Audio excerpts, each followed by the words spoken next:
ವಿಶ್ವದ ಅತಿ ದೊಡ್ಡ ಪ್ರಜಾಪ್ರಭುತ್ವ ರಾಷ್ಟ್ರ ಭಾರತದ ಮುಂದಿನ 5 ವರ್ಷಗಳು ಹೇಗೆ ಸಾಗಬೇಕು, ಯಾವ ದಿಕ್ಕಿನಲ್ಲಿ ಅಭಿವೃದ್ಧಿಯನ್ನು ಹೊಂದಬೇಕು, ಯಾರು ಈ ದೇಶವನ್ನು ಮುಂದಿನ 5 ವರ್ಷ ಮುನ್ನಡೆಸಬೇಕು, ಇದು ಸಮಸ್ತ ಭಾರತೀಯರು ಕೊಡ್ತಾ ಇರತಕ್ಕಂಥ ತೀರ್ಪು. ಇದು ಭಾರತದ ತೀರ್ಪು. 2024ರ ಲೋಕಸಭಾ ಚುನಾವಣೆ 7 ಹಂತಗಳಲ್ಲಿ ಮತದಾನ ನಡೆದಿತ್ತು. ಸುದೀರ್ಘ 2 ತಿಂಗಳುಗಳ ಕಾಲ ಚುನಾವಣಾ ಪ್ರಕ್ರಿಯೆಗಳು ನಡೆದು ಅದರ ಅಂತಿಮ ಹಂತಕ್ಕೆ ನಾವೀಗ ಬಂದು ನಿಂತಿದ್ದೀವಿ, ಅಂತಿಮ ಘಟ್ಟಕ್ಕೆ. ಇವತ್ತು ಜೂನ್ 4 ಬೆಳಗ್ಗೆ 8 ಗಂಟೆಯಿಂದ ದೇಶದಾದ್ಯಂತ ಮತ ಎಣಿಕೆ ಪ್ರಕ್ರಿಯೆಗಳು ನಡೆಯುತ್ತೆ. ಬಹುತೇಕ 12 ಗಂಟೆ 1 ಗಂಟೆಯ ವೇಳೆಗೆ ಈ ದೇಶದ ಮುಂದಿನ 5 ವರ್ಷಗಳ ಚಿತ್ರಣ ಏನು ಅಂತಕ್ಕಂಥದ್ದು ಗೊತ್ತಾಗುತ್ತೆ. ಅಂದರೆ ಯಾರು ಈ ದೇಶವನ್ನು ಮುನ್ನಡೆಸಬೇಕು. 2 ಪ್ರಮುಖ ಒಕ್ಕೂಟಗಳು ಈ ಬಾರಿ ಚುನಾವಣೆಯಲ್ಲಿ ಸ್ಪರ್ಧೆ ಮಾಡಿರ್ತಕ್ಕಂಥದ್ದು. ಒಂದು NDA BJP ನೇತೃತ್ವದಲ್ಲಿ, ಮತ್ತೊಂದು ಇಂಡಿ ಒಕ್ಕೂಟ ಕಾಂಗ್ರೆಸ್ನ ನೇತೃತ್ವದಲ್ಲಿ. ಇಂಡಿ ಒಕ್ಕೂಟದಲ್ಲಿ 28 ಪಕ್ಷಗಳು ಸೇರಿಕೊಂಡು ಒಂದು ಘಟಬಂಧನ್ ರಚನೆ ಮಾಡಿಕೊಂಡಿದ್ರೆ, NDAನಲ್ಲೂ ಕೂಡ ಏನು ಕಡಿಮೆ ಇಲ್ಲ. ಅಲ್ಲಲ್ಲಿ ಸಣ್ಣ ಪುಟ್ಟ ಪಕ್ಷಗಳ ಜೊತೆ ಸೇರಿ BJP ಈ ಸರ್ತಿ ಒಕ್ಕೂಟವನ್ನು ರಚಿಸಿಕೊಂಡಿತ್ತು.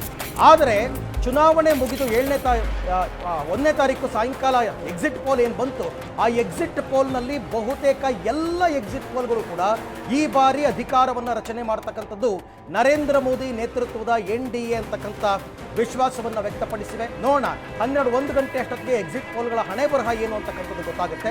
8 ಗಂಟೆಯಿಂದ ಎಲ್ಲ ಜಿಲ್ಲಾ ಕೇಂದ್ರಗಳಲ್ಲಿ, ಪ್ರತಿಯೊಂದು ಲೋಕಸಭಾ ಕ್ಷೇತ್ರಕ್ಕೂ ಒಂದೊಂದು ಜಿಲ್ಲಾ ಕೇಂದ್ರಗಳಿವೆ. ಹಾಗಾಗಿ ಎಲ್ಲ ಜಿಲ್ಲಾ ಕೇಂದ್ರಗಳಲ್ಲಿ ಏಕಕಾಲಕ್ಕೆ ಮತ ಎಣಿಕೆ ಪ್ರಕ್ರಿಯೆ ಆರಂಭ ಆಗುತ್ತೆ.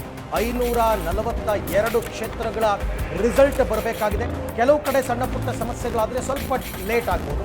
ಈಗ ಬೆಂಗಳೂರು ಉತ್ತರದಂತಹ ಬೃಹತ್ ದೊಡ್ಡ ಕ್ಷೇತ್ರಗಳಲ್ಲಿ ಮತ ಎಣಿಕೆ ಪ್ರಕ್ರಿಯೆಗಳು ತುಂಬ ಲೇಟ್ ಆಗ್ಬೋದು. ಯಾಕೆಂದರೆ 30 ಲಕ್ಷ ವೋಟಿಂಗ್ ಆಗಿರ್ತಕ್ಕಂಥದ್ದು. ಸಣ್ಣ ಕ್ಷೇತ್ರಗಳಲ್ಲಿ 11 ಗಂಟೆ ಅಷ್ಟೊತ್ತಿಗೆ ರಿಸಲ್ಟ್ ಬರ್ಬೋದು. ಒಟ್ಟಾರೆ ಇಡೀ ದೇಶ ಅತ್ಯಂತ ಕುತೂಹಲದಿಂದ ಕಾಯ್ತಾ ಇರತಕ್ಕಂಥ ಈ ಭಾರತದ ತೀರ್ಪು ಏನಾಗುತ್ತೆ ಅಂತಕ್ಕಂಥದ್ದನ್ನು ನಿರ್ಧರಿಸುವಂತಹ ಅತ್ಯಂತ ಮಹತ್ವದ ದಿನ ಇವತ್ತು. ಹಾಗಾಗಿ ಲೋಕಸಭಾ ಚುನಾವಣೆಯ ಮತ ಎಣಿಕೆಗೆ ಸಂಬಂಧಪಟ್ಟಂತಹ ಮತ್ತು ಈ ಹಿಂದೆ ಚುನಾವಣೆಗೆ ಸಂಬಂಧಪಟ್ಟಂತಹ ಡೆವಲಪ್ಮೆಂಟ್ಸ್ ಏನೇನಾಯಿತು ಎಲ್ಲವನ್ನ ಒಂದ್ಸರ್ತಿ ಈಗ ನಾವು 8 ಗಂಟೆಯ ತನಕವೂ ಕೂಡ ರೀಕಾಲ್ ಮಾಡ್ಕೊಳ್ಬೇಕಾಗುತ್ತೆ. ನಮ್ಮ ವಾಹಿನಿಯ ಮುಖ್ಯಸ್ಥರು ಮತ್ತು ಹಿರಿಯ ಪತ್ರಕರ್ತರು HR ರಂಗನಾಥ್ ಅವರು ಕೂಡ 7 ಗಂಟೆಯ ನಂತರ ಜಾಯ್ನ್ ಆಗ್ತಾರೆ. ಅವರು ಕೂಡ ಅವರದ್ದೇ ಆದಂತಹ ಸರಳ, ನಿಖರ ಮತ್ತು ವಸ್ತುನಿಷ್ಠ ವಿಶ್ಲೇಷಣೆಯನ್ನು ನಿಮ್ಮ ಮುಂದೆ ಇಡ್ತಾ ಹೋಗ್ತಾರೆ.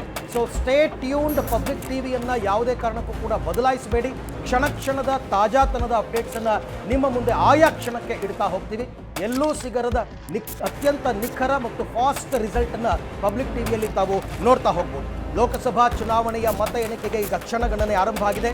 ಇನ್ನೇನು ಕೆಲವೇ ಹೊತ್ತಿನಲ್ಲಿ ಮತ ಎಣಿಕೆಯ ಪ್ರಕ್ರಿಯೆಗಳು ಆರಂಭ ಆಗುತ್ತೆ.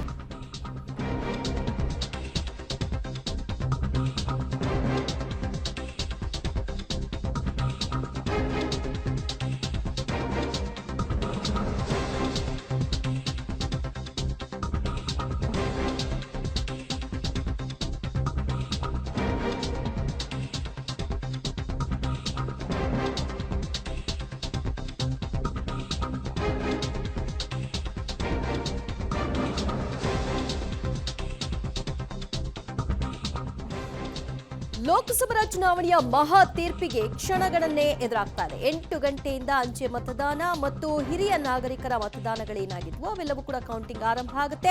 ಆ ನಂತರದ ಒಂದು ಮುಕ್ಕಾಲು ಗಂಟೆಯ ನಂತರದಲ್ಲಿ EVM ವೋಟಿಂಗ್ನ ಒಂದು ಮತ ಎಣಿಕೆ ಕೂಡ ನಡೆಯುತ್ತೆ. ಸೊ ಈ ಎಲ್ಲ ಪ್ರಕ್ರಿಯೆಗಳ ಕಂಪ್ಲೀಟ್ ಕವರೇಜ್ನ ನಿಮ್ಮ ಮುಂದೆ ಇಡ್ತಾ ಹೋಗ್ತೀವಿ.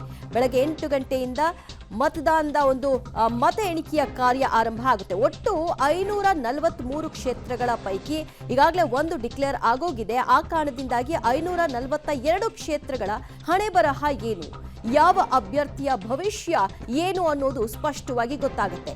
ಮುಂದುವರಿಸ್ತಾರಾ ಕೆಲವರನ್ನ, ಅಥವಾ ಅವರಿಗೆ ಮನೆಯಲ್ಲಿ ಕೂರಿಸಿ ಮುಂದೆ ಬೇರೆಯವರನ್ನ ಆಯ್ಕೆ ಮಾಡಿರ್ತಾರಾ ಏನು ಇತ್ಯಾದಿ 8360 ಅಭ್ಯರ್ಥಿಗಳ ಹಣೆ ಬರಹ ಇವತ್ತು ನಿರ್ಧಾರವಾಗುತ್ತೆ. NDA ಎಷ್ಟು ಸ್ಥಾನವನ್ನು ಗಳಿಸಬಹುದು, INDIಗೆ ಎಷ್ಟು ಸೀಟ್ ಸಿಗಬಹುದು ಅನ್ನುವಂತಹ ಕ್ಯಾಲ್ಕುಲೇಷನ್ ಈಗಾಗಲೇ ಎಕ್ಸಿಟ್ ಪೋಲ್ನಲ್ಲಿ ಬಂದಾಗಿದೆ. ಆದರೂ ಕೂಡ ಇವತ್ತಿನ ಒಂದು ಮತಗಣಿತ ಏನಿದೆ ಇದು ಬಹಳ ಮುಖ್ಯವಾಗುತ್ತೆ. ಎಲ್ಲರೂ ಕೂಡ ಇವತ್ತಿನ ಬಗ್ಗೆಯೇ ಹೆಚ್ಚು ಗಮನವನ್ನ ಹರಿಸ್ತಾ ಇರೋದು, ಹೆಚ್ಚು ಫೋಕಸ್ಡ್ ಆಗಿರೋದು. ಈಗಾಗಲೇ NDA ನಾವು ಹೇಳಿದಾಗೆ ಏನು ಎಕ್ಸಿಟ್ ಪೋಲ್ನ ಬಗ್ಗೆ ಇದು ನಮಗೆ ಮುಂಚೆನೆ ಗೊತ್ತಿತ್ತಲ್ಲ, ನಾವು 400+ ಬರ್ತೀವಿ ಅಂತ ಹೇಳಿದ್ವಲ್ಲ ಅಂತ ಅವ್ರು ಹೇಳ್ಕೊಳ್ತಾ ಇದ್ದಾರೆ. ಆದರೆ INDA ಕೂಟ ಮಾತ್ರ ಇವತ್ತು ನಮ್ಮ ಸಂಭ್ರಮಾಚರಣೆ, ಇವತ್ತು ಏನು ರಿಸಲ್ಟ್ ಬರುತ್ತೆ ಅದು ಸ್ಪಷ್ಟವಾದಂತಹ ರಿಸಲ್ಟ್ ಅಂತ. ಅದು ಹೌದು, ಎಕ್ಸಿಟ್ ಪೋಲು ಸ್ಪಷ್ಟ ಅಂತ ಹೇಳಲಿಕ್ಕಾಗೋದಿಲ್ಲ, ಆದರೆ ಅದು ಕಂಪ್ಲೀಟ್ ಆಗಿ ಸುಳ್ಳು ಅಂತಲೂ ಹೇಳೋಕ್ಕಾಗಲ್ಲ. ಯಾಕಂದರೆ ಆಜುಬಾಜು ಬರುತ್ತೆ, ಆ ರಿಸಲ್ಟ್ನ ಒಂದು ಆಜುಬಾಜಲ್ಲೇ ಇರುತ್ತೆ, ಭಾರಿ ವ್ಯತ್ಯಾಸಗಳೇನು ಆಗೋದಿಲ್ಲ. ಯಾಕಂದರೆ ಇಲ್ಲಿಯವರೆಗಿನ ಎಕ್ಸಿಟ್ ಪೋಲ್ಗಳನ್ನು ಗಮನಿಸಿದಾಗ ಸೊ ಆ ಎಕ್ಸಿಟ್ ಪೋಲ್ಗಳನ್ನ ತಳ್ಳಿ ಹಾಕೋ ಸಾಧ್ಯತೆಗಳು ಇಲ್ಲ. NDA ಕೂಟ ನಮಗೆ 400 ಬಂದೇ ಬರುತ್ತೆ, 400 ಪಾರ್ ಅಂತ ಎಲೆಕ್ಷನ್ನ ಪ್ರಚಾರದ ಸಂದರ್ಭದಿಂದಲೂ ಕೂಡ ಹೇಳ್ಕೊಳ್ತಾ ಇದ್ರು. ಅದರಂತೆ ಕೆಲ ಎಕ್ಸಿಟ್ ಪೋಲ್ಗಳು ಅವ್ರಿಗೆ 400 ಸಿಗುತ್ತೆ ಅಂತ ಹೇಳಿವೆ. INDA ಕೂಟ ಮಾತ್ರ ನಮಗೆ 295 ಗುರಿ ಅಂತ ಹೇಳ್ಕೊಂಡಿದೆ.